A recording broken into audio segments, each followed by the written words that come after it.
Yan guys, ito mainit-init pa sa sikat ng araw. So kaninang umaga nga, ayan, natikman namin ang Pares Overload ni Diwata. So dahil may nilakad nga si Daddy at isinama niya ako sa Maynila, niyaya ko na rin siyang dumaan sa Diwata Pares Overload para nga matry, 'di ba? Matagal na akong curious eh. Sa tagal ko nang napapanood laging Diwata Pares Overload. Siyempre curious tayo sa lasa, ano ba talagang lasa. So ayan, nahirapan lang kaming maghanap ng pwesto. Pero pagdating kasi namin, medyo maiksi yung pila. Kaya madali agad kami naka-order. Yung pwesto lang talaga. Pero ayan, nakahanap din kami ng pwesto kasi may umalis na. So, in-order lang namin na isang Pares Overload, tapos isang chicken. Tapos, may pahabol pa din pala yan sa dulo ng umorder pa si Daddy Chris ng dalawang barbecue. Tinikman niya yung barbecue ng Diwata. So, yan. Wala akong masabi sa, sa serving. Okay na okay, ang laki. Kaya dapat talaga, wag kang kakain dito pagka ikaw hindi pa gutom talaga. Kasi hindi mo may enjoy. Hindi kami nag-almusal niyan. Mga alas 9 na yata niyan, 8:30 ganun. Kaya gutom talaga kami. So, ayan. Malaki yung chicken talaga. So, sa nagsasabing walang lasa, hindi naman siguro totoo yun. Kasi, may lasa naman talaga siya. Yung Pares Overload. Unli sabaw pa yan. Tapos, unli kanin. Pero tag-isang kanin lang kami ni Daddy Chris dyan. Tapos, may mga condiments din sa table. May, ang tawag doon? Yung tostadong garlic. Tsaka may chili, ano ba tawag doon? Chili oil, yung ganon. Ano ba yun? Basta yun. Tapos meron din siyang, ano yung dahon ng sibuyas? Ano ba yung tawag doon? Tingnan mo, nablablak nga ako ngayon sa pagboboy sa over. Pero yan, na-enjoy naman namin. Depende na lang talaga sa'yo kung ano mo sa panlasa mo. Pero sa amin naman, okay naman siya. Ang problema lang, mainit yung time na punta namin kasi nga kasikatan ng araw. Tapos, nakatayo kami, walang upuan dun sa pwesto namin kasi wala nang available na upuan. Kaya, mainit tapos nakatayo, talagang yun yung struggle lang namin. Talagang tagaktak yung pawis namin. Sasabayan pa ng mainit na sabaw nung Pares Overload. Talaga namang lalo na ako, hindi talaga ako, ako sa sobrang init tapos nakatayo. Pero wala akong masabing hindi masarap o tama lang, sakto lang. Tapos siya, sulit na sulit sa siguro. Sulit lalo na dun sa malalakas magkanin. Sulit kayo dito kasi unli kanin. Pero alam mo yun, habang kumakain kami, syempre nagmamasid-masid kami. Parang maraming butas yung kasi pwede kang, kung may mapagsamantalang tao sa totoo lang, pwedeng makakain ng libre. Kasi yung stab namin, isa lang siya sa lahatan ng order namin. Tapos, kukunin lang yung stab dun sa soft drinks area.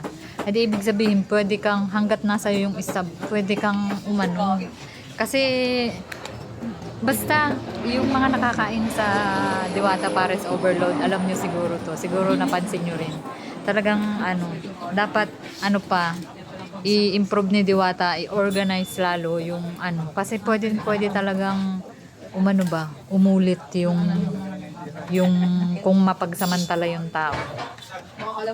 Yun lang naman napansin namin, pero wala akong masabing hindi maganda sa siguro yung lugar lang pati medyo siksikan, tapos medyo kalat-kalat yung upuan, yung ganun. Dapat dapat iset niya yung isang hilerang ganun, puro kainan lang. Tapos yung order siguro medyo nakalayo dun sa pwesto ng kainan. Yung yung cashier, yung ng basta yung pagkain, yung yung tawag doon, kung saan ka magke-claim.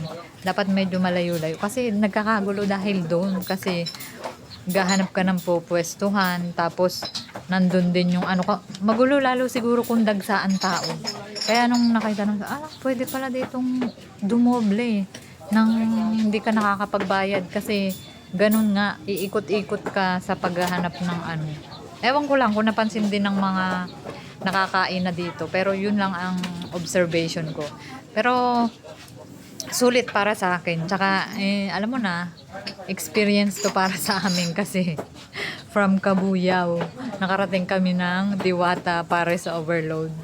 O, di ba? Sikat na sikat to sa social media sa ngayon. Kaya, eto, humabol kami bago pa, ano ba, malaos. Uy, hindi. Lagi daw maraming tao pa rin, lalo sa gabi. Siguro nga, pag umaga, hindi masyadong maraming tao kasi mainit. Mainit talaga siya. Dito nga lang, talagang init na init talaga ako. Talagang, tagaktak na ang pawis. Umaga pa lang yan, lalo na kung, katanghalian talaga. Kaya siguro, kaya dinadagsa siya pag pahapon na, paggabi. Kasi, malilim na. So yan, share ko lang ang aming experience sa Diwata Pares Overload. So kung kayo curious din, dayuhin nyo na. Kami nga ang layo ng narating namin. Sa bagay, kami naman may sadya talaga sa Maynila. Inano ko lang talaga yan. Sabi ko, siya, doon na tayo kumain. Sabi namin, kung maiksi ang pila, dito nga kami kakain. Pero kung mahaba, hindi kami mag-iintay. Gawa ng malayo nga. Uuwian pa namin. So, ayan hindi na nga nakatiis ang inyong lingkod. Tinanggal na yung kanyang long sleeve kasi talagang mainit. Ayun nga, sa sobrang init, ako'y napadami ng inom ng soft drinks. Kaya parang madaling nabusog. Mali pala yung ko. Dahil pala tubig muna ako ng paunti-unti. Nabusog agad ako dyan sa soft drinks Tapos yun nga, hindi komportable sa init. Tsaka nakatayo. Pero okay naman yung experience ko. Madami ding nagbibideo-video nung kumain kami. Pero syempre ako nahihiya ding ano ng camera. Buti may napwestuhan yung aking camera. Pasensya na sa mga nahagip. So ayan yan. Yung barbecue nila, masarap. Masarap. Wala akong masabi sa barbecue nila. 30 pesos ang isa. Alam mo na si Daddy Chris, mahilig sa barbecue yan. Kaya tinesting niya. Okay naman sa kanya. Pasado. Pinapilit ko nga lang na paubos sa kanya. Kasi talagang ako'y nabusog na talaga sa soft drinks. Tsaka sa tubig. So, yan lang. Wala na akong masabi. Mahaba-haba pa ang aming lalakbayin yan pauwi ng Kabuyao. So, nakarating naman kami bago mag alas 12 ng Kabuyao niyan. Siguro 9 mahigit ng umaga kami umalis diyan. Parating kami mga 11:15 siguro o gano'n. Nakarating sa Kabuyao. So, ayan. At least, di ba, na-try na namin yung Diwata Pares Overload. Tinignan nga namin yung yung nasa kabila ng Diwata. Wala naman pala. Yung Encanto. Wala na dun. Siguro na-demolish sila.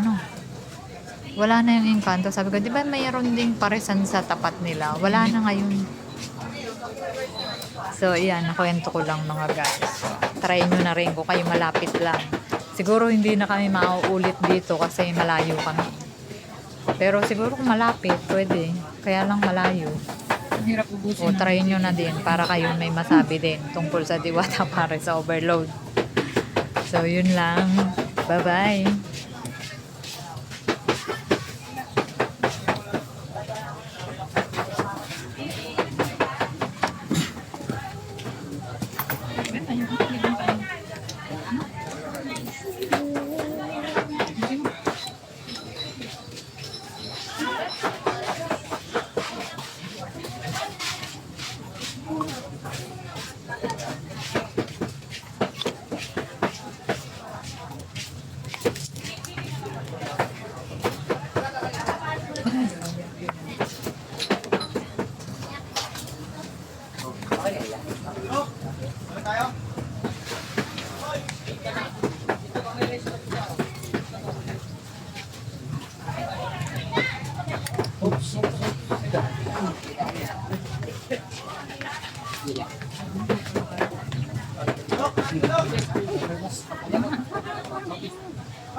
Kasi mga 32.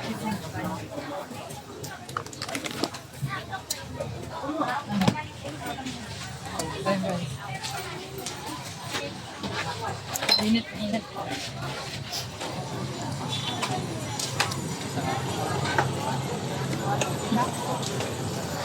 Ayan. Natapos din kami, sobrang init sa pwesto namin. Init. Papapakin mo na lang siya.